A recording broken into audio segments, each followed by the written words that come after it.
Shalom Bapak Ibu. Ini seri baru tentang teologi perjanjian lama. Dan kita akan belajar tentang teologi kitab demi kitab. Mulai hari ini, sesi ini dengan teologi kitab Kejadian. Dan sebelumnya kita mau menjawab beberapa pertanyaan. Yang pertama, bagaimana seri ini akan diatur? Nah, kita akan melihat, belajar dari kitab demi kitab berturut-turut. Jadi mulai dengan kitab Kejadian, teologinya, dan lanjut ke kitab Keluaran, teologinya, dan seterusnya. Terkadang ada beberapa kitab yang akan dibahas dalam satu sesi, khususnya nabi-nabi kecil, karena mereka tidak terlalu banyak pasal. Dan kita akan menganalisa tema-tema besar dan tujuan utama dari penulis kitab-kitab tertentu. Jadi kita mau mengerti apa maksudnya menulis kitab ini, kenapa kitab ini diberikan kepada kita oleh Tuhan dalam perjanjian lama. Nah, beberapa prinsip penting untuk diingat dalam sesi ini, dalam studi ini. Yang pertama, untuk orang Kristen, mengakui perjanjian lama sebagai kitab suci berarti mengakui otoritasnya. Itulah firman Tuhan, itulah firman Allah. Dan oleh karena itu, berotoritas dan menjadi standar kehidupan, kepercayaan, dan tindakan umat Tuhan masa kini. Yang harus diingat, sebagai orang Kristen, kita boleh mencari atau melihat kepentingan dalam perjanjian lama lewat kacamata Yesus dan salibnya. Tetapi kita tidak boleh mengabaikan teologinya dalam konteks masa lalu. Maksud saya, teologinya pada waktu itu. Bagaimana kita bisa menafsirkan perjanjian lama sesuai dengan statusnya sebagai kitab suci, firman Allah, yang terus bisa diterapkan dalam kehidupan jemaat masa kini. Inilah salah satu tantangan yang sangat penting dalam teologi perjanjian lama. Nah, apa otoritasnya perjanjian lama? Perjanjian lama adalah kitab yang deskriptif dan preskriptif. Itu menjelaskan apa yang dibuat Israel sebagai umat Allah dan apa yang mereka percaya. Dan perjanjian lama juga adalah suatu standar bagi orang percaya masa kini. Ada kesatuan di dalam perjanjian lama, suatu pewahyuan mengenai sifat dan natur Allah yang hidup dan mengenai karanya dengan umatnya dan dengan bangsa-bangsa lain. Nah, ada model hermeneutik dalam 4 tahap. Saya harap ini akan muncul dalam screen ini.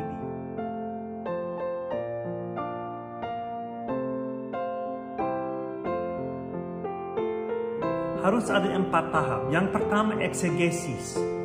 Teks sendiri dalam konteks historis, budaya, dan maksud penulis. Jadi kita mau melihat eksegesisnya dalam konteksnya. Yang kedua, teologi biblika. Apa yang dikatakan teks ini dalam konteks kanonis. Implikasi-implikasi teologinya yang ada.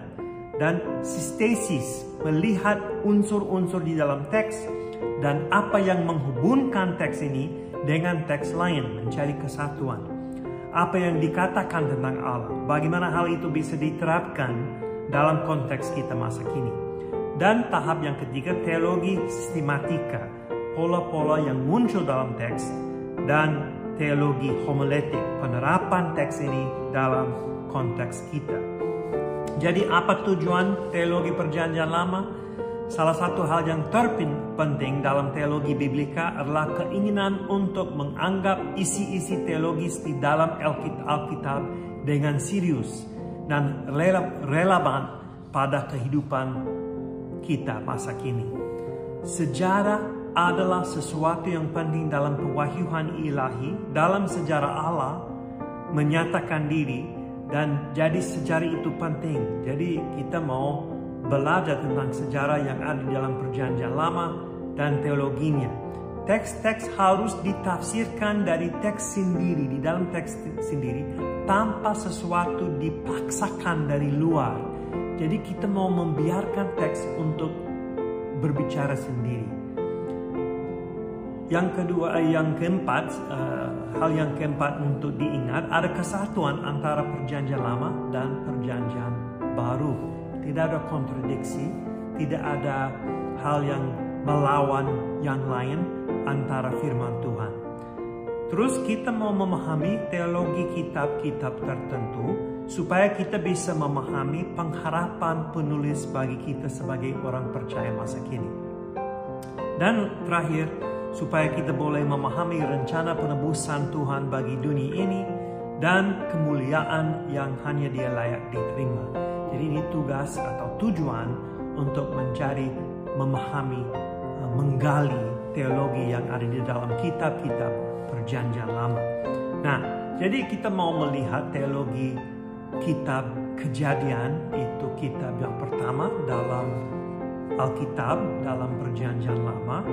Yang pertama atau tema yang pertama itu penciptaan. Itu bisa dilihat langsung di dalam Kejadian pasal 1 dan 2. Ini keunikan di Kejadian dibandingkan dengan agama kuno pada waktu Musa menulis kitab ini. Namun Musa menurut Yesus, Musa menulis kitab yang pertama sampai yang kelima, jadi hukum Taurat, Kejadian, Keluaran, Imamat, Bilangan, dan Ulangan.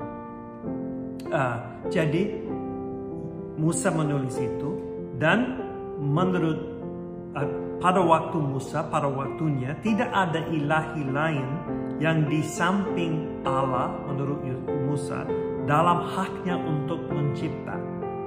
Tidak ada ilahi yang membantu, tidak ada ilahi lain yang melawan. Dari mulanya hanya ada Allah. Jadi dalam beberapa cerita dari agama kuno, ada dewa ini melawan dewi itu, ada konflik, ada kacau berlawan dan semuanya itu, dan dari situ, dari konflik itu, dari kekacauan itu, dunia ini diciptakan. Tetapi kita lihat di dalam Kejadian, kedaulatan, ketahuan, kebaikan, dan rencana Allah yang terbaik menciptakan suatu alam semesta dan bumi ini yang teratur. Lihat urutan penciptaan yang muncul dalam ayat pasal yang pertama. Ini menghilangkan kekacauan yang ada sebelumnya. Ini beda sekali lagi dari agama-agama pada waktu itu, di mana ada dewa-dewi yang berkelahi atau berperang sama dengan yang lain, dan akibatnya adalah penciptaan manusia. Oleh karena Allah dinyatakan sebagai Allah yang sangat baik dan yang mengasihi penciptanya, ada nilai dan hormat dalam puncak penciptaan itu, yaitu manusia. Jadi manusia diciptakan menurut gambar Allah. Jadi itu kasih hormat kepada manusia. Setiap orang yang lahir punya hormat oleh karena mereka diciptakan oleh Tuhan yang Maha Kuasa dan Maha Baik. Tema yang kedua, pemilihan atau panggilan. Nah, kita lihat itu langsung pemilihan Set. Setelah manusia jatuh ke dalam dosa, Allah tidak langsung menghapus manusia dari bumi ini. Tetap ada rencana kebaikan untuk memuliakan nama Allah sendiri.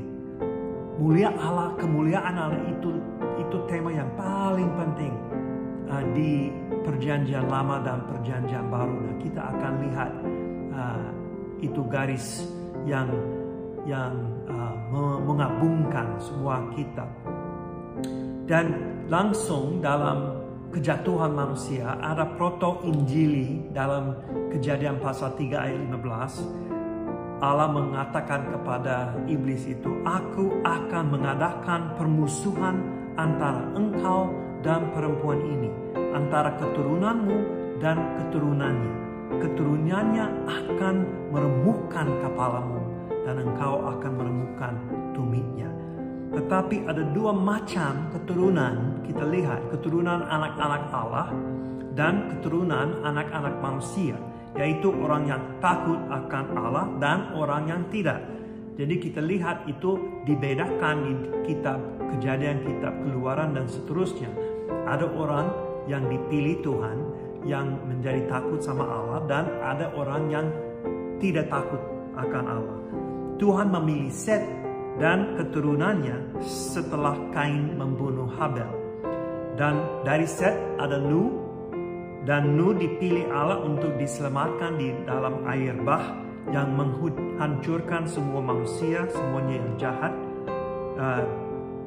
dari muka bumi itu. Adam bersetubuh pula dengan istrinya, lalu perempuan itu melahirkan seorang anak laki-laki dan menamainya Set, sebab katanya Allah telah mengaruniakan kepadaku anak yang lain sebagai ganti Habel, sebab Kain telah membunuhnya. Jadi lahirilah seorang anak laki-laki bagi Set juga, dan anak itu dinamainya Enos. Waktu itulah yang orang mulai memanggil nama Tuhan. Jadi Allah memilih Set. Yang kedua, pemilihan Abraham dalam tema ini. Kejadian pasal 12 ayat 2 mengatakan, aku akan membuat engkau menjadi bangsa yang besar dan memberkati engkau serta membuat namamu masyhur, dan engkau akan menjadi berkat. Tuhan memilih Abraham sesuai dengan rencananya untuk menggenapi janjinya dari Kejadian pasal 3 ayat 15. Ada keturunan Hawa yang akan mengalahkan kekuasaan kejahatan si iblis. Anak itu akan datang dari Abraham, tapi berdasarkan iman, bukan usaha manusia seperti yang dibuat manusia dalam Kejadian pasal 11 dengan Menara Babel itu. Mereka mau membangun, menguatkan kemuliaannya sendiri untuk membuat nama manusia yang tinggi sendiri.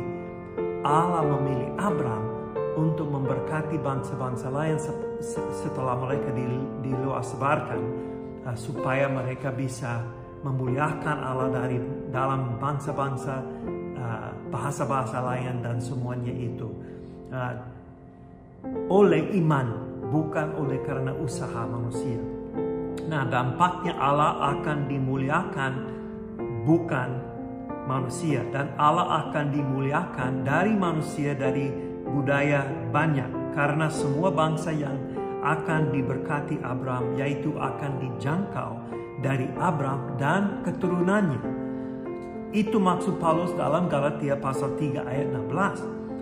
Adapun kepada Abraham diucapkan segala janji itu dan kepada keturunannya. Tidak dikatakan kepada keturunan-keturunannya seolah-olah dimaksud banyak orang, tetapi hanya satu orang, dan kepada keturunanmu, yaitu Kristus. Dan Paulus mengatakan dalam Galatia pasal 4 ayat 4, tetapi setelah genap waktunya, maka Allah mengutus anaknya yang lahir dari seorang perempuan dan takluk kepada hukum Taurat. Lahir dari seorang perempuan mengacu kepada Kejadian pasal 3 ayat 15 dan menghubungkan Kejadian pasal 3 ayat 15 dengan panggilan kepada Abraham di Kejadian pasal 12. Bapak leluhur ini dipilih berperan beberapa hal. Yang pertama, pilihan mereka adalah kuncinya untuk memberes masalah dosa yang ada di dunia. Yang kedua, mereka seperti simbol kepada dunia ini tentang kasih karunia Allah kepada manusia yang berdosa.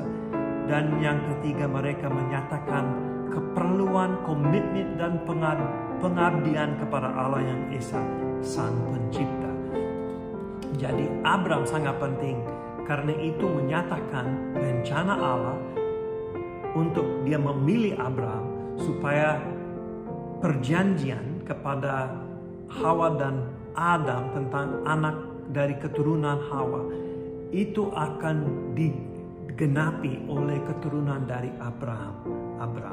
Nah, jadi selalu ada dua macam manusia, yang takut sama Tuhan, yang tidak. Dan yang takut sama Tuhan itu langsung bisa dilihat koneksi hubungan sampai Yesus Kristus lahir. Dan Yesus Kristus menggenapi janjinya dalam Kejadian pasal 3 ayat 15 dan janji kepada Abraham dalam Kejadian pasal 12. Kita lanjut dalam tema pemilihan ini, teologi pemilihan, karena ini pemilihan Ishak. Ada kontinuitas atau kesinambungan dalam pemilihan Ishak. Dia adalah anak perjanjian, bukan anak daging. Dia lahir 25 tahun setelah Abraham dahulu berjanji setelah Allah dahulu berjanji kepada Abraham bahwa keturunannya akan memberkati bangsa-bangsa lain. Dan janji itu diulangi kepada Ishak dalam Kejadian pasal 26 ayat 3-5. Tinggallah di negeri ini sebagai orang asing, maka aku akan menyertai engkau dan memberkati engkau, sebab kepadamulah dan kepada keturunanmu akan kuberikan seluruh negeri ini, dan aku akan menepati sumpah yang telah kuikrarkan kepada Abraham ayahmu. Aku akan membuat banyak keturunanmu seperti bintang di langit. Aku akan memberikan kepada keturunanmu seluruh negeri ini, dan oleh keturunanmu semua bangsa di bumi akan mendapat berkat, karena Abraham telah mendengarkan firman-Ku dan memelihara kewajibannya kepadaku, yaitu segala perintah, ketetapan, dan hukum-Ku. Jadi Allah mengulangi janji kepada Ishak yang dikatakan kepada Abraham dulu, bapa dari Ishak, bahwa Tuhan akan memberkati mereka dan keturunan mereka.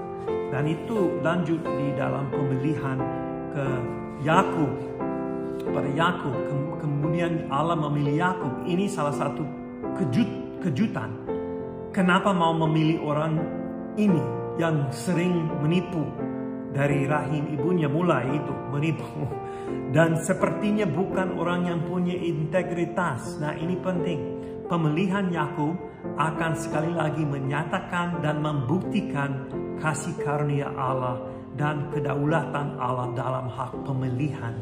Maleakhi pasal 1 ayat 2 sampai ayat 3 mengatakan, aku mengasihi kamu, firman Tuhan. Tapi kamu berkata, dengan cara bagaimanakah engkau mengasihi kami? Bukankah Esau itu kakak Yakub? Demikianlah firman Tuhan, namun aku mengasihi Yakub, tetapi membenci Esau.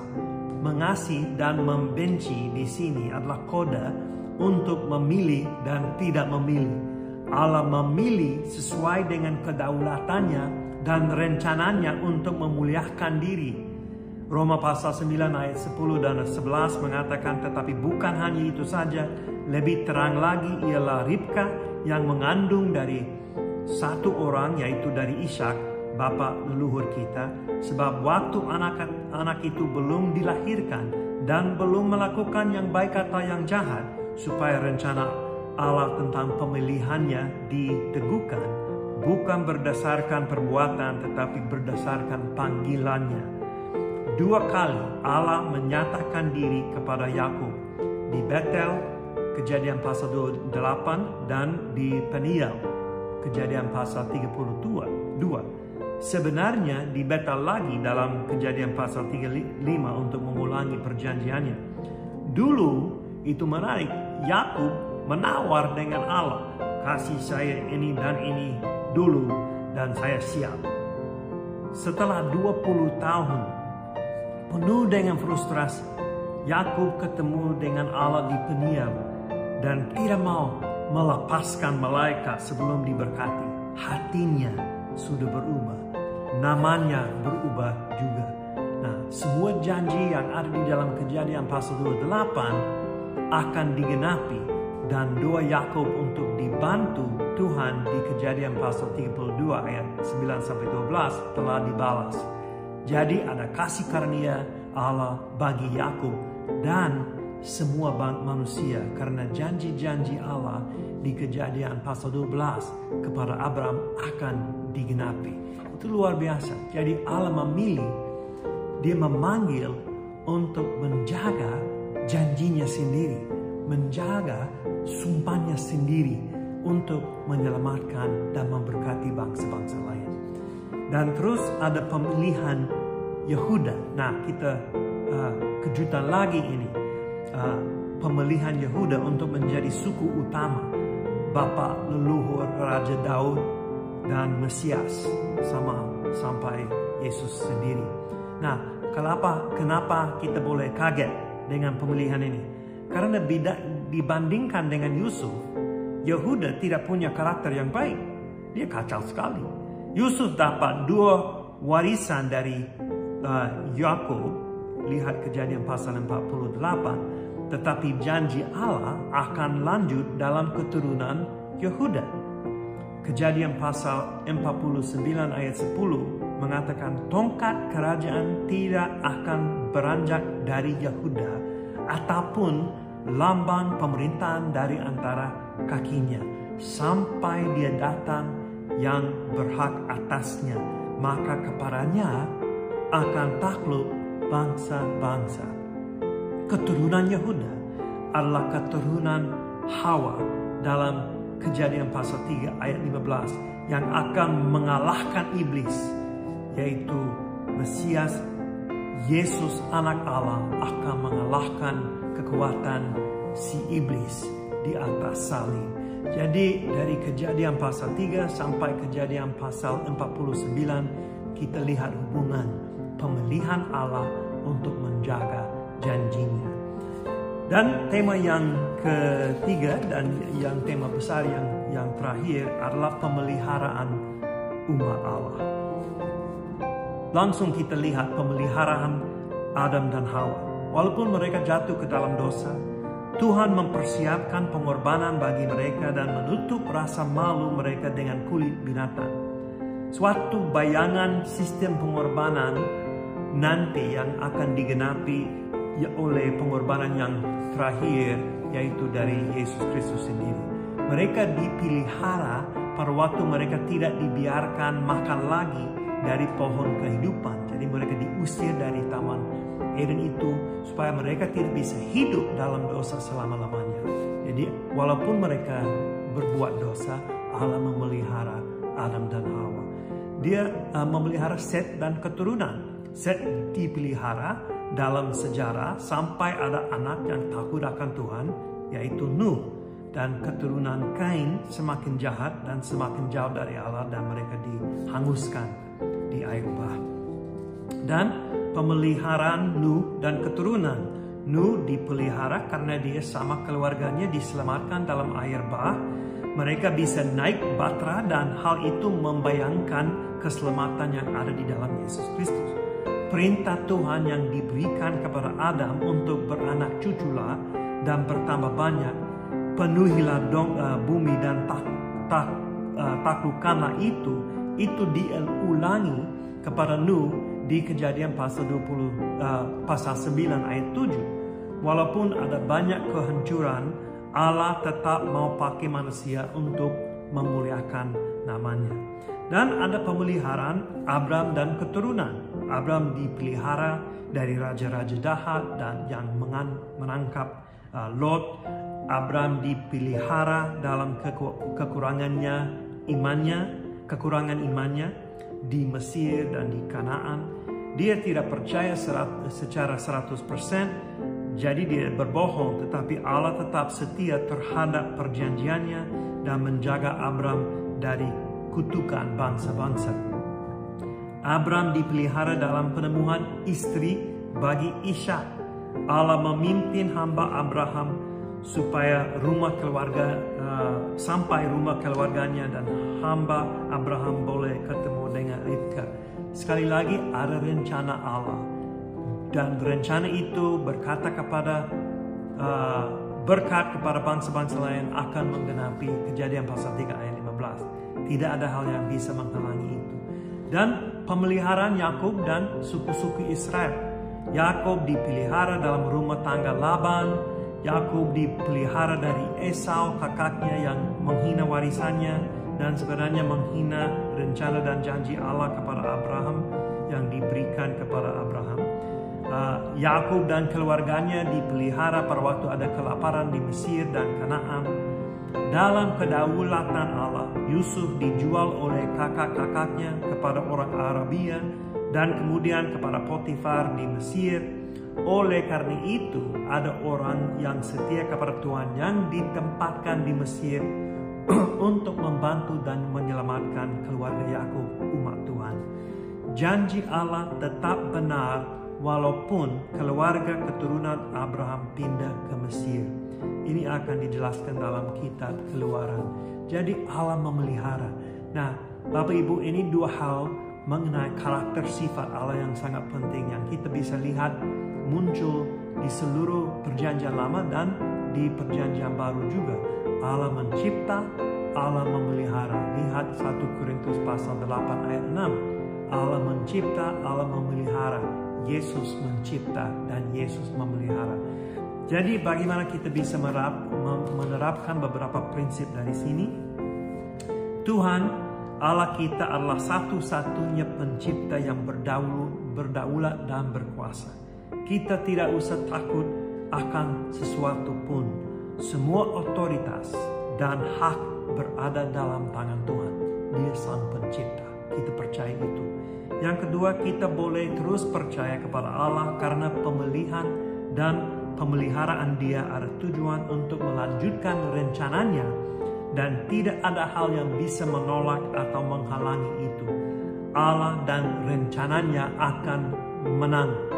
Rencananya akan digenapi. Itu tidak ada raguan tentang itu, keraguan itu. Nah, hal itu dibuktikan di atas salib.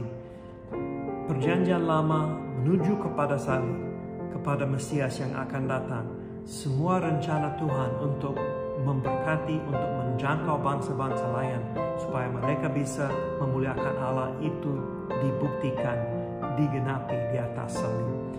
Yesus Kristus adalah penggenap yang final, yang terakhir mengenai semua janji kepada Adam, Nuh, Abraham dan keturunannya.